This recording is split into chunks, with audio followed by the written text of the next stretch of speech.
శృంగగిరి తపోభూమి, అక్కడ ఋష్యశృంగుడు తపస్సు చేసినటువంటి ప్రదేశం.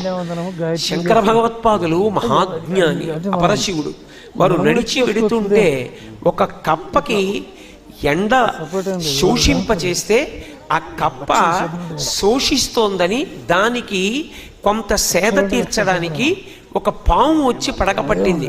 రెండు ప్రాణులు తమ మధ్య ఉన్నటువంటి వైరాన్ని మరిచిపోయి ప్రవర్తించాయంటే ఇక్కడ ఒక మహాపురుషుడు తపస్సు చేసి ఉండాలని దివ్య దృష్టితో చూసి ఋష్యశృంగుడు తపస్సు చేసిన ప్రదేశం కనుక త్రేతాయుగంలో ఋష్యశృంగుడు తపస్సు చేస్తే కలియుగంలో కూడా ఇప్పటికీ ఆ తప ప్రభావన చేత పాము కప్ప ఒండరులు పరస్పర వైరుధ్యం కలిగినటువంటి ప్రాణులు ప్రేమతో జీవిస్తున్నాయంటే ఇటువంటి చోట సరస్వతీదేవిని ప్రతిష్ఠించాలని శారదని ప్రతిష్ఠించి మనకి సరస్వతీ కటాక్ష